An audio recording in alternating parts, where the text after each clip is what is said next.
नमस्कार, मैं विवेक मोतला लोक सृजन ए नॉलेज वर्ल्ड पर आपका स्वागत करता हूँ। हिंदी भाषा का इतिहास लिखने वाले अनेक इतिहासकारों ने हिंदी भाषा का वर्णन ग्राह्य भाषा के रूप में किया, जो दूसरी भाषा के शब्दों को अपने अंदर समाहित करती है।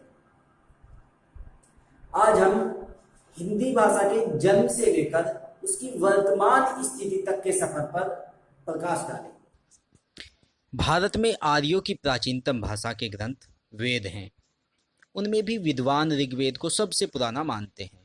वेदों की भाषा भी संस्कृत है, किंतु वह रामायण, महाभारत, पंचतंत्र और अभिज्ञान शाकुंतलम आदि की संस्कृत से भिन्न है। इसलिए वेदों के समय की संस्कृत वैदिक संस्कृत कही जाती है और यही आर्यों की प्राचीनतम लिखित भाषा भी मानी जाती है। परंतु हमारे समाज की यह दशा है कि शिक्षितों और अशिक्षितों कि केवल बुद्धि ही नहीं, भाषा में भी भिन्नता रहती है। इसलिए वैदिक संस्कृत के समय में भी रचनाओं की भाषा से बोलचाल की भाषा अलग ही रही होगी। उस बोलचाल की भाषा को ही भाषा विज्ञानियों द्वारा नाम दिया गया है, प्राकृत भाषा। इस प्रकार वैदिक काल में दो भाषाएं सिद्ध होती है, वैदिक संस्कृत और वैदिक प्राकृत, जो पुराने समय में आम बोलचाल की भाषा मानी गई है। धीरे धीरे प्राकृत का प्रभाव संस्कृत पर भी पड़ने लगा और आम बोलचाल से धीरे धीरे प्राकृत साहित्यिक भाषा का रूप लेती चली गई।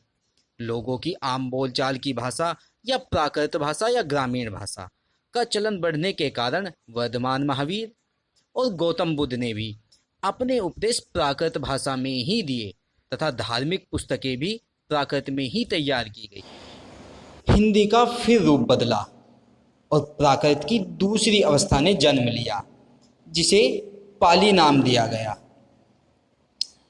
और पाली की तीन अवस्थाएं थी, शोरसेनी, अर्धमागधी और मागधी। सबसे पहले मागधी को समझते हैं। मगध में बौद्ध और जैन मत का आरंभ हुआ। इस कारण मगध की प्राकृत भाषा मागधी सर्वप्रथम मुख्य रूप से जानी गई। जैन मत के प्रवर्तक महावीर की धार्मिक शिक्षा की भाषा मागधी से मिलती जुलती शोरसेनी की छाप ली हुई थी, उसे अर्धमागधी नाम दिया गया। गंगा और यमुना के बीच के दोआब के क्षेत्र के शूरसेन प्रदेश की भाषा शोरसेनी कही गई। इसके बाद धीरे धीरे लिखित प्राकृत भाषा का बल कम हो गया और उसकी तरफ लोगों की रुचि साहित्य के लिए नहीं रही। तब साहित्यिक प्राकृत की तीसरी दशा का आरंभ हुआ और उसकी तीसरी अवस्था को अपभ्रंश नाम दिया गया। अपभ्रंश मुख्य रूप से पश्चिमी हिंदी और पूर्वी हिंदी में बटा हुआ था। पूर्वी हिंदी में अवधी, बघेली और छत्तीसगढ़ी तीन बोलियां सम्मिलित हुई। पश्चिमी हिंदी को राजस्थानी, पंजाबी और गुजराती की बहन माना गया है। मुख्य रूप से पश्चिमी हिंदी और पूर्वी हिंदी के संयुक्त रूप को वर्तमान हिंदी का नाम दिया गया है। प्राचीन समय से आज तक भारत में अनेक राजनीतिक परिवर्तन हुए और उनका प्रभाव भारतीयों के आचार विचार तथा सामाजिक जीवन पर भी पड़ा। भाषाओं में काल स्रोत ने अनेक परिवर्तन उपस्थित किए और उनका साहित्य उन बदलती हुई दशाओं से प्रभावित होता रहा। आधुनिक हिंदी ने भी अब तक के जीवन में अनेक राजनीतिक उतार चढ़ाव देखे और उसका अपनी मूल भाषाओं के अतिरिक्त मुसलमानों, अंग्रेजों की भाषाओं के साथ घनिष्ठ संबंध रहा। ऐसी दशा में उस पर उन भाषाओं का केवल बाहरी नहीं, आंतरिक प्रभाव भी पड़ा और उन भाषाओं के शब्दों का हिंदी शब्द भंडार में प्रवेश हुआ। इस कारण हिंदी में 6 प्रकार के शब्द पाए गए, जैसे तत्सम, तद्भव, अनुकरणज, अर्धतत्सम, देशज और विदेशज।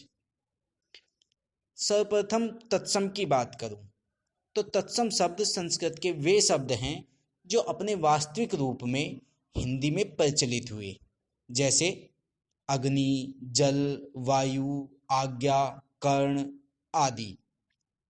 अर्ध तत्सम की बात करूं तो अर्ध तत्सम शब्द वे हैं जो संस्कृत के शब्द होते हुए भी प्राकृत के प्रभाव अथवा उच्चारण से विकृत हो कुछ और रूप के हो गए हैं, जैसे रात्रि से रात, कार्य से कारज आदि।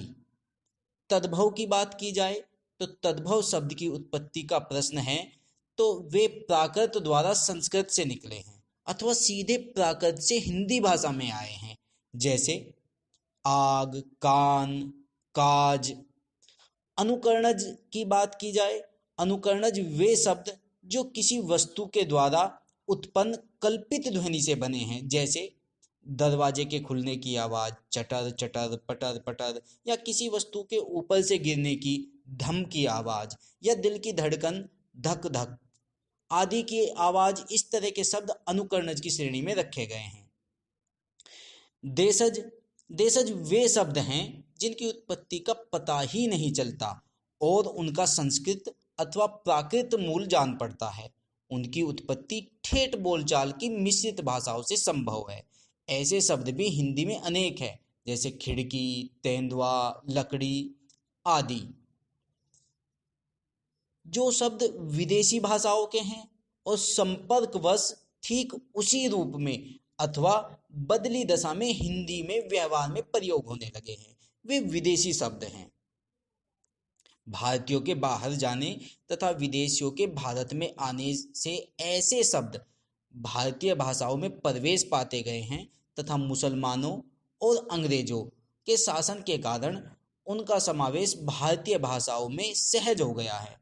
हिंदी भाषा में ऐसे शब्द अनेक हैं, वे फारसी, अरबी, तुर्की, फ्रेंच किसी भी भाषा के हो सकते हैं। उनमें कुछ शब्द तो इस प्रकार हिंदी में प्रचलित हो गए हैं कि उनका विदेशीपन समझ में ही नहीं आता। जब एक छोटे से बच्चे को पहली बार विद्यालय में पढ़ने के लिए भेजा जाता है तो उसे जो वर्णमाला की पुस्तक मिलती है उसमें उसे हिंदी की वर्णमाला में और उसे औरत पढ़ाया जाता है, जबकि औरत एक अरबी भाषा का शब्द है। अरबी भाषा के औरत, अदालत, तनख्वाह, तारीख, सिफारिश, हाल ये शब्द हिंदी में प्रचलित हो चुके हैं। ऐसे ही तुर्की के तोप, लाश, फारसी के आदमी, उम्मीदवार, खर्च, गुलाब, चश्मा, चाकू, दुकान, बाग, मोजा आदि शब्द अंग्रेजी के जैसे duty, notice, doctor, school, station, train Hindi भाषा में अपना स्थान घेर चुके हैं। वर्तमान युग में कितने ही अंग्रेजी पढ़े लिखे व्यक्ति कुछ इस प्रकार की भाषा बोलते हुए सुने जाते हैं। मैं इस मैटर पर डिस्कस नहीं करना चाहता, बट डोंट वरी, मेरा फुल सपोर्ट तुम्हारी पार्टी को है। तो हमने जाना कि हिंदी एक शुद्ध भारतीय भाषा ना होकर कुछ विदेशी भाषा जैसे अरबी, तुर्की, फारसी, अंग्रेजी आदि भाषाओं के शब्दों को अपने अंदर समाहित किए हुए आज हमारे सामने प्रस्तुत